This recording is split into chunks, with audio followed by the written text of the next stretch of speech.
시청자 여러분 안녕하십니까? 뉴스데일리 베스트 민앵커입니다.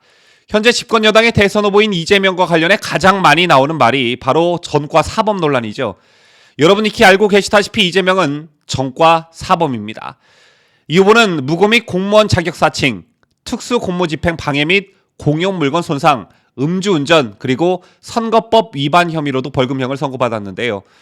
공무원 사칭은 2002년 파크뷰 특혜 분양 사건을 취재하던 방송국 PD가 당시 성남시장과 통화하면서 검사를 사칭하고 대화를 녹음한 사건인데, 이재명은 당시 이 방송국 PD를 도운 혐의로 벌금 150만 원을 선고받았습니다. 또 2004년에는 특수공무집행 방해 및 공용물건 손상 혐의로 벌금 500만 원이 선고됐습니다.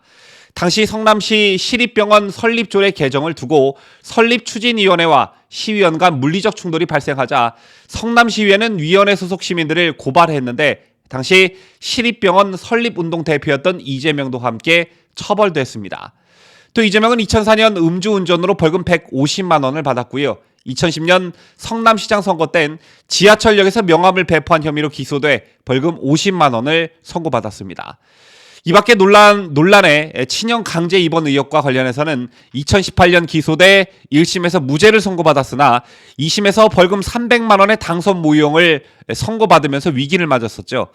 그러나 지난해 대법원이 사건을 무죄 취지로 돌려보내면서 파기환송심에서 최종 무죄가 확정됐습니다. 다만 이 건과 관련해서도 이른바 재판거래 의혹을 야당에서 제기하고 있는 그런 상황이죠. 이런 자신의 전과를 의식했는지 얼마 전 이재명 입에서 문제의 발언이 논란이 된 적이 있습니다. 이재명은 지난 16일 기후위기 활동가들과 간담회에서 공동체에 협의된 룰을 일부 어기면서 주장을 세상에 알리는 것조차도 그럴 수 있다고 본다고 말했습니다. 간담회 참석자들이 석탄발전소를 짓는 두산중공업을 찾아 녹색 스프레이 칠을 했고 민영사상 제소를 당해 2,300만 원 벌금형에 처해졌다. 대통령 차량이 지나갈 때 도로에 뛰어들기도 했다 등의 경험담을 말하자 이재명이 이렇게 답한 것인데요. 이어 이재명은 그런 식의 삶을 응원한다. 나도 그랬으니까 라면서 사회 중요 과제에 대해 저도 전과자다. 범법하는 때도 범법자로 몰릴 때도 있다. 투쟁 양식이 선을 넘을 때 그게 옳은지 그른지는 각자가 판단하는 것이라고 말했습니다. 이 같은 이재명의 발언을 요약하자면 사적 정의의 실현과 양심의 실천을 위해서는 실정법쯤은 위반해도 된다. 이런 논리인 듯합니다. 하지만 이 같은 개개인의 사적 정의와 불만들을 제어하고 국민들이 공동체 속에서 안전한 삶을 살아갈 수 있도록 지켜주는 것이 국가의 역할이죠. 국가는 이를 위해 강제력을 가진 법의 집행을 통해 이것을 실현하고, 이게 바로 민주주의 국가의 작동 원리이기도 합니다. 그런데 대통령이 되겠다는 사람이 대중들을 상대로 저렇게 당당하게 말하고 있으니 참 기가 막힐 노릇이죠. 또 저도 전과자라는 이재명의 말도 정말 어이없기 그지없습니다. 이재명 자신의 전과가 마치 대의를 위한 것이었고 대의를 위해선 어쩔 수 없었다, 이런 자기 변명으로 들리기 때문인데요. 이런 이재명이 가진 생각이 비단 이재명 한 사람만에 그치지 않았습니다. 어제 송영길 민주당 대표의 발언을 보면 이재명과 거의 흡사한 생각을 가지고 있음을 알 수 있었는데요. 어제 송영길 민주당 대표 대전시당에서 지역위원장 지방의원들과 간담회를 가졌습니다. 이 자리에서 이재명 더불어민주당 대선 후보와 윤석열 국민의힘 대선 후보를 비교하며 야당 측의 공격에 적극 대응할 것을 요구했는데요. 특히 송영길 대표는 공부를 해서 이재명이 어떤 사람인가를 주변에 알리라고 말하면서 형수육설과 전과사범 등 이 후보를 둘러싼 논란에 대해 일종의 방어 논리를 설파했습니다.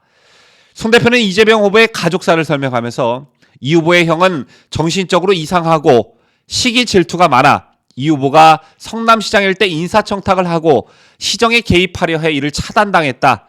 여동생은 이 후보가 시장이 됐어도 화장실 청소 일을 계속하다 뇌출혈로 죽었다. 이 후보가 시장이었음에도 독한 마음으로 형제들의 취직조차 알선하지 않은 것이라고 두둔했고요. 형수에게 욕설을 한 일에 대해선 철저하게 친인척 관리를 하니 형이 엄마에게 막말을 하며 행패를 부렸고 그 과정에서 이 후보가 형수에게 욕을 한 것이라면서 사적인 대화에 잘못한 부분이 있어 이 후보는 반성하고 있다. 하지만 그런 배경이 있음을 알아야 한다고 말했습니다. 또 전과사범에 대해선 부동산 토건 세력과 싸울 때 탐사보도 기자와 함께 비리를 캐내는 과정에서 검사를 사칭한 것이라고 했고요. 성남의료원 건립을 위해 시민 20만 명의 서명을 받아 시의회에 제출했는데 47초 만에 부결되자 이에 반발하며 물건을 집어던진 것이다 라며 이 역시 두둔했습니다. 또 술을 마시다 부동산 관련 제보자를 만나러 급히 차를 몰고 가다가 음주 단속에 걸린 것이라고 했고, 지하철역에서 명함을 뿌리다 선거법에 저촉된 것이라며 이재명과 관련된 모든 논란을 두둔했습니다.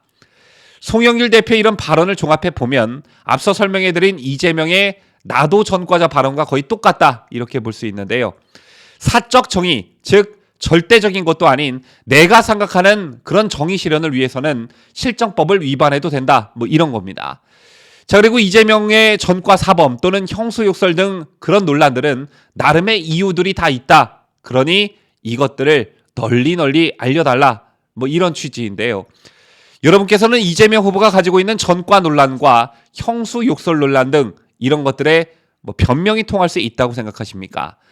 여기에 더해 살인을 저지른 조카 변호 논란까지 더해지며 도저히 뭐 헤어나올 수 없는 형국이 되고 있는 그런 양상인데요. 이건 정말 국가적으로도 참 불행한 일이 아닐 수가 없습니다. 이런 사람이 집권 여당의 대통령 후보가 된다는 것 자체가 정말 국가와 국민을 위해서 참 불행한 일이고요. 치욕이라는 생각을 저는 지울 수가 없습니다. 지금까지 저는 자유대한민국을 수호하는 뉴스데일리 베스트 민앵커였습니다.